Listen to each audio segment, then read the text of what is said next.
Okay, so we normally talk about one vendor every month, but this month we're going to talk about Uniworld, the river cruise company, and rail. Right.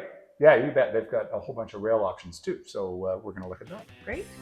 This week on Green Travel Share Unpacked. If you'd like to receive an email version of today's show, along with our weekly travel opportunities, click on the link below to join our mailing list. We promise to only send you one email a week every Friday. You can unsubscribe at any time, and we won't share your email address with anyone else. So let's start with Uniworld. Yep. Who are they and what do they do? Yeah, so Uniworld bills itself as the boutique river collection. So again, if we look at Europe, they would consider themselves the floating hotels on the river. And they actually do live up to that billing. So you've been on board their ships, you see that they are decorated to reflect the area in which they sail through. So again, Sue and I did Paris to Normandy with them a few years ago, and they had a little French sidewalk bistro right on the ship. So there's no doubt you're in France when you're on the Uniworld ship, and it's all decorated with French stuff. There's an art collection on board. It's a bit like a museum that again reflects, the Monet. They had some of those on board, and so it's very much reflected to be the area through which it sails. Sue and I also did Italy with them, so northern Italy, and so they had Venetian masks on board the ship, and blown glass, and just things that, okay, we are in northern Italy. There's no doubt about it. And so this is what they do. They are the boutique river collection. So that's the Uniworld brand. Okay. How would you say that they stand out? Well, they're all inclusive. So again, unlike some of the other river cruises, so most river cruises out there, they include a shore excursion in every port. They include beer and wine with meals. Uniworld does all that and a little bit more. So it's an open bar on board Uniworld. And again, river cruises are never booze cruises. That's not why an open bar is important. Mm-hmm. It's more important because it changes the culture on board. So somebody just comes along and fills up your glass of wine, right? As opposed to, grabbing your key card and going to the bar and all that other stuff. So it changes the culture a little bit. Gratuities are included. Choice of shore excursions. So some of the river lines only offer, okay, well, you get in every port you stop at, you get a shore excursion, but here it is. Here's your shore excursion, and on Uniworld you do get a choice, which is nice as well. Okay. So a little sort of more towards the top end of the river. They're all 5-star products, but Uniworld's more towards the top end, and certainly amongst the most inclusive. Do they have a spa? Gym and bikes on board? Spa, gym, secondary restaurant usually. Like again, when Sue and I were on board in Italy, they had a pizzeria.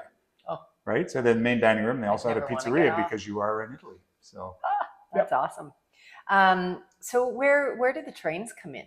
Yeah, so Uniworld looks to do some things a little bit differently than some of the other river lines. And so they've opted to do pre and post a little bit differently. So they have all the same stuff that the other river cruise lines do too, but they've partnered with the Golden Eagle Express, which runs trains in sort of the eastern part of Europe. So you can add on, I've got my list here, I'll remember as much as I can, then I'll look at my list. But you can add on, so again, we were talking about that Italy cruise, you can add on to that, you can go to Budapest by train through Switzerland and Austria. You can go to Istanbul. So that one goes through like Slovenia and a bunch of the other, Slovenia is right next door to Italy, Croatia. I'm trying to remember because they're all the former Yugoslavian countries, and then you end up in Turkey and you fly home from Istanbul. That's so cool. And they've got, again, the one that runs through Switzerland and Austria as well. And so they can add this onto like a Danube River cruise, this Italian river cruise. They also have one in India. So Uniworld operates in India, which is again one of the ways in which they differentiate. And you can go on the I'm saying this all wrong, the Maharashtra Express as well. So this is between Kolkata and New Delhi on the train. So you do the Ganges River on the riverboat, then you hop on board the train for another, I believe it's another week. I might be taking some time off. I might be taking some. That sounds amazing.